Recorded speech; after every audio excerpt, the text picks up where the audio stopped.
जय शिव शंभु भक्तों, कैसे हैं आप सब। आशा करती हूँ बड़े स्वस्थ होंगे, मस्त होंगे, प्रसन्न होंगे।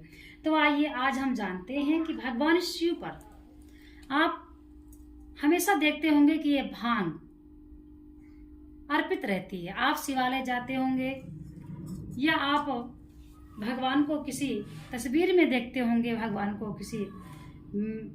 को या तो आप किसी चित्रपट में देखते होंगे, शायद आप ये भांग जानते होंगे। ये भांग भी सभी जगह आसानी से नहीं पाई जाती है, लेकिन कहीं कहीं ये बहुत है और कहीं कहीं बहुत नहीं है, कहीं कहीं बहुत कम है। इसीलिए हम आपको बता दें कि कभी कभी ये आपको गांव में देखने को मिली होगी और भगवान शिव पर आपने इसको देखा होगा, और किसी भगवान पर और किसी देवी देवता पर आप यह भांग नहीं देखे होंगे चढ़ा हुआ, परंतु भगवान भोलेनाथ पर आपने यह भांग अवश्य देखी होगी। तो आइए बात करते हैं कि भगवान शिव पर यह भांग क्यों अर्पित करते हैं, किसने यह भांग शिव जी पर अर्पित किया और क्यों अर्पित किया, और यह भांग अर्पित करने से क्या होता है। यह हम आज आपको विशेष पूरी संपूर्ण जानकारी देने वाले हैं।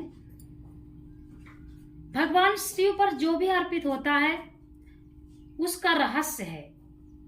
यदि आप भगवान शिव पर मसूर की दाल चढ़ी हुई देखते हैं तो इसका मतलब किसी का मंगल कमजोर होगा, वह अर्पित किया होगा। आप शिवालय जाते हैं तो आप देख के हैरान हो जाते होंगे कि भगवान शिव पर दाल कैसे चढ़ती है। तो दोस्तों, दाल भी चढ़ती है। यदि किसी का शादी का योग नहीं बन रहा है तो वह चने की दाल भगवान पर अर्पित करना प्रारंभ कर दे। यदि किसी के पुत्र नहीं है, संतान नहीं है, तो वह भगवान शिव पर गेहूं चढ़ाना अर्पित करे, यानी भगवान शिव पर गेहूं अर्पित करे, तो उसके संतान के योग बन जाएंगे। अब इसी प्रकार से हम बात करते हैं कि भगवान पर ये भांग चढ़ाने से क्या होता है। भगवान शिव की जो पूजा है वह सभी देवताओं से थोड़ा पृथक है, थोड़ा अलग है। तो यह बताया गया है कि जिस समय समुद्र मंथन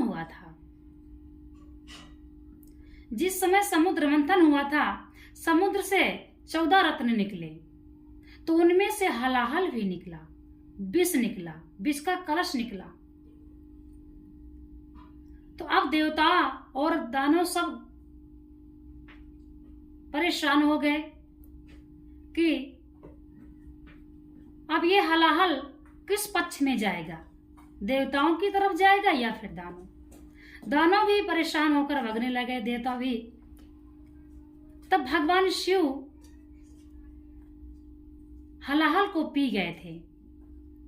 जब भगवान शिव हलाहल को, इस विष को पी गए, तब सभी देवताओं ने भगवान शिव के सिर पर, यह ठंडी होती है भांग, बहुत ही ठंडी होती है, इसीलिए भगवान शिव पर चढ़ती है। भगवान शिव पर आप यह देखते होंगे कि ठंडी चीजें, शीतल वस्तुएं चढ़ती हैं। इसीलिए हम आपको बार बार समझाते हैं, यदि आप शिव मंदिर जाते हैं तो जो आप दीपक जलाते हैं तो दीपक को इतनी दूर रखें भगवान शिव से कि उन तक आंच ना पहुंचे। और चाहे घर में भी आप दीपक जलाते हैं तो आप दीपक थोड़ा दूर रखें, भगवान के एकदम बिल्कुल पास में रखने से यदि भगवान को लौ लगती है तो वह गलत होता है। दीपक की लौ नहीं लगनी चाहिए।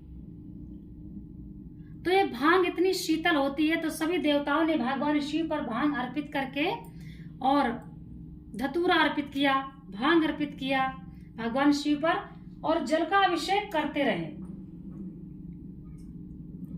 जिससे भगवान शिव को उस हलाहल से राहत मिली और विष भी निकला। इसीलिए एक तो मत यह है कि भगवान शिव को भांग अर्पित करने का, और दूसरा मत हम आपको बता दें कि निमित्त भगवान शिव पर भांग धतूरा अर्पित नहीं करना चाहिए। पार्वती भी रुष्ट हो जाती हैं, क्योंकि यह नशीला पदार्थ भी है। इसीलिए यह आप सोमवार या महाशिवरात्रि है, हफ्ते में 2 दिन 4 दिन आप ये भगवान पर अर्पित करें। भांग निमित्त, धतूरा निमित्त अर्पित ना करें, कभी कभी लेकिन अर्पित अवश्य करें। भांग आप अर्पित करें, धतूरा कम अर्पित करें। धतूरा ज्यादा अर्पित नहीं करना चाहिए भगवान पर। ऐसा नहीं हम कहते हैं कि अर्पित ना करें, कोई दोष है, दोष बिल्कुल भी नहीं है। एक मत हमने ये भी पढ़ा है कि रोज ये चीजें अर्पित करने से माता पार्वती जी खुश नहीं रहती हैं। यदि आपके ये पति रोज नशा करेंगे तो आप भी परेशान हो जाएंगे। इसीलिए ये बताया गया है कि पार्वती जी ये कहती हैं कि निमित्त धतूरा, ये गर्म जो धतूरा होता है, ये सब निमित्त अर्पित नहीं करना चाहिए भगवान पर, नशीली है ये, पर कभी कभी भगवान पर अर्पित करें। और बढ़िया ये भांग जो होती है ये बढ़िया शीतल होती है, तो भगवान शिव पर ये भांग अर्पित करके और भगवान शिव को अभिषेक कराएं। भगवान शिव प्रसन्न हो जाते हैं। भगवान शिव की कृपा पाने के लिए भगवान शिव को निमित्त आप अभिषेक कराएं शीतल जल से। यह रहस्य है। और दूसरा रहस्य और हम आपको बता दें कि भगवान शिव पर जब हम धतूरे, भांग ये सब अर्पित करते हैं तो इसका एक मत और है कि अपनी बुराइयों को भगवान पर अर्पित करो। अब कैसी बुराइयां अर्पित करना है? जैसे मान लीजिए आपको दारू पीने की लत लग गई है, नहीं छूट रही है, तो कहा गया है कि अपनी बुराइयों को भगवान पर अर्पित कर दो। यह भी एक रहस्य है। शायद आप यह शिव पुराण में पढ़े हो, आपको यह मत आपको मिला हो। तो आपने यह देखा होगा कि जब समुद्र मंथन से अर्धचंद्र निकला तब सभी कहने लगे अशुभ हो गया, अशुभ है अर्धचंद्र, सब परेशान हो गए। तब भगवान शिव अपने मस्तक पर उस चंद्रमा को धारण कर लिया। क्यों धारण किया? चंद्रमा शीतलता प्रदान करता है और इसीलिए भगवान शिव वही वस्तुएं भगवान शिव पर चढ़ती हैं ज्यादातर जो मनुष्य के उपयोग में नहीं आती। जैसे भांग है, ये मनुष्य को पीने योग्य नहीं है, मनुष्य घोट कर इसको ना पिए, लेकिन भगवान शिव को अर्पित करें। भगवान शिव के कंठ में विष है, इसलिए भगवान शिव पर हमेशा निमित्त आप शीतल वस्तु अर्पित करें और भगवान का अभिषेक कराएं। मीठा डाल करके जल में भगवान को जल का अभिषेक कराएं। मधु से भगवान शिव को अभिषेक करें, दही से भगवान शिव को अभिषेक करें, दूध से भगवान शिव का निमित्त अभिषेक करें, शर्करा स्नान भगवान शिव को निमित्त कराएं और भांग भगवान शिव को अर्पित करें, धतूरा भगवान शिव को अर्पित करें और कहें भगवान हमारी बुराइयों को नाश कर दीजिए प्रभु। जिसको भी नशे की लत लगी है वह भगवान शिव पर धतूरा और भांग अर्पित करना प्रारंभ कर दे और कह दे हे भगवान यह बुराई मैं आपको अर्पित करता हूं प्रभु, अब मेरी यह बुराई छूट जाए भोलेनाथ। भगवान की कृपा से आपकी लत जल्दी छूट जाएगी। आप देखिए यदि कहीं सांप निकल आता है, मनुष्य यदि सांप देख लेता है तो वह तुरंत सांप को मार देता है, परंतु भगवान शिव के गले में तो वासुकी नाग है। भगवान शिव के गले में नाग है, तो इसीलिए हम नाग पूजते भी हैं और हमें नाग दिख जाए तो हम मार भी देते हैं। तो इसलिए हम कहते हैं कि ऐसा नहीं है। यदि आपको कहीं नाग मिला तो जरूरी नहीं है कि आप उस पर टूट पड़े, उसको मारने लग जाए। भगवान शिव रुष्ट होते हैं क्योंकि भगवान शिव को प्रिय है नाग। जिसको सबने ठुकराया इसको भोलेनाथ ने अपना लिया है।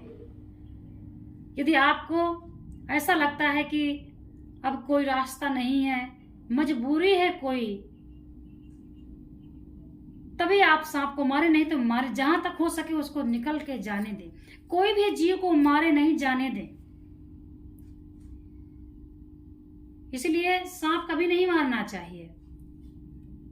मंदिर में जाते हो तो सांप को दूध चढ़ाते हो, घर में अगर ये कहीं निकल भी जाए गलती से बेचारा तो उसको आप मार देते हो, तो ऐसा ना करें। यदि आपसे कोई दिक्कत ना हो आपको और उसको निकालने का रास्ता हो तो भगवान भोलेनाथ का और जो है तो नाम लेकर के, आस्तिक मुनि का नाम लेकर के उस सांप को जाने दे।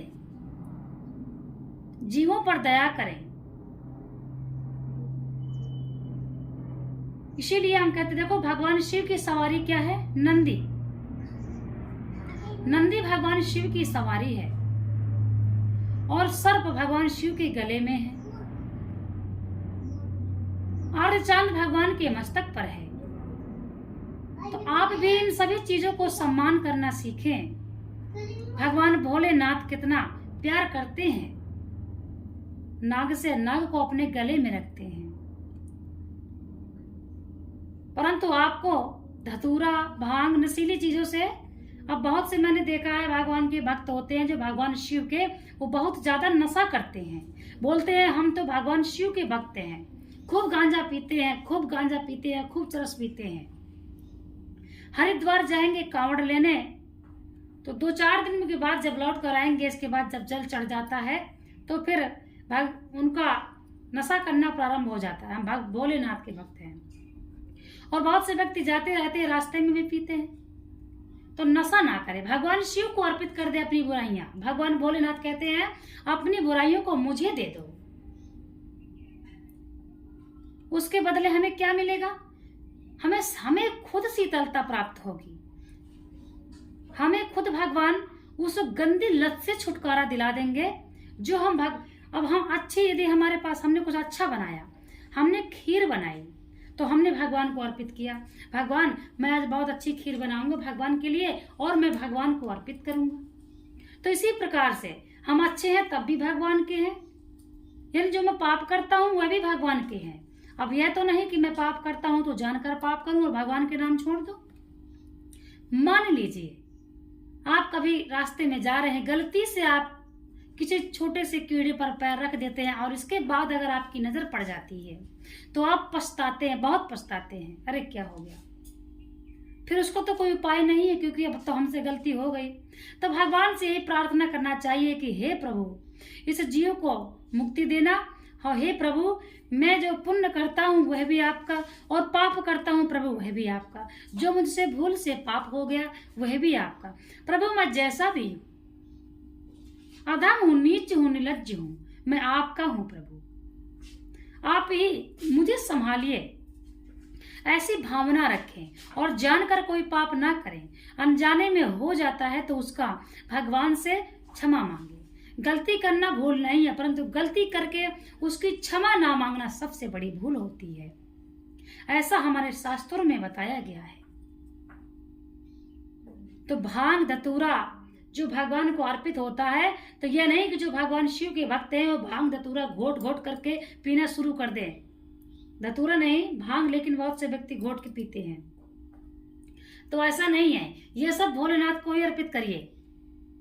सृष्टि में मनुष्य यदि नशा करता है तो वह बर्बाद हो जाता है। तो ये भांग ये सब आपके लिए नहीं है। लोग कहते हैं भगवान भोलेनाथ नशा करते हैं, हम उनके भक्त हैं, हम भी नशा करेंगे। कहाँ लिखा है भगवान भोलेनाथ नशा करते हैं? भगवान के कंठ में विष है, आपके कंठ में हलाल नहीं है। इसलिए भगवान शिव को शीतल वस्तु में अर्पित करके अभिषेक कराया जाता है ताकि भगवान शिव को, भगवान भोलेनाथ को शीतलता पहुंचे और विष का जो प्रभाव है वो घटे, कम हो जाए। इसलिए भगवान शिव पर आप ये भांग अर्पित करें और भगवान शिव को प्रसन्न करें। यदि वीडियो मेरी अच्छी लगी हो तो हर हर महादेव लिखें, सब्सक्राइब कर ले, क्योंकि अगले वीडियो में मैं आपको दूसरी जानकारी दूंगी कि भगवान शिव पर हमें, यदि किसी के संतान नहीं है तो वह क्या अर्पित करे तो संतान का योग बन जाए। यह जानकारी मैं आपको अगली वीडियो में देने वाली, वो भी विधिवत। मैं एक वीडियो में बहुत सी जानकारी नहीं देती, परंतु मैं एक वीडियो में शास्त्र के अनुसार सिर्फ एक ही जानकारी देती हूँ ताकि आप उसको अच्छे से समझ सके, उसके हानि समझे और उसके लाभ समझे। क्या हानि है और क्या लाभ है, इसका रहस्य क्या है, शास्त्रोक्त इसका विधान क्या है। इसीलिए मैं आराम से वीडियो में आपको ये सब चीजें समझाती हूँ। तो भगवान शिव को यदि प्रसन्न करना चाहते हैं, भगवान की कृपा आप पाना चाहते हैं, तो आप यह निमित्त करिए।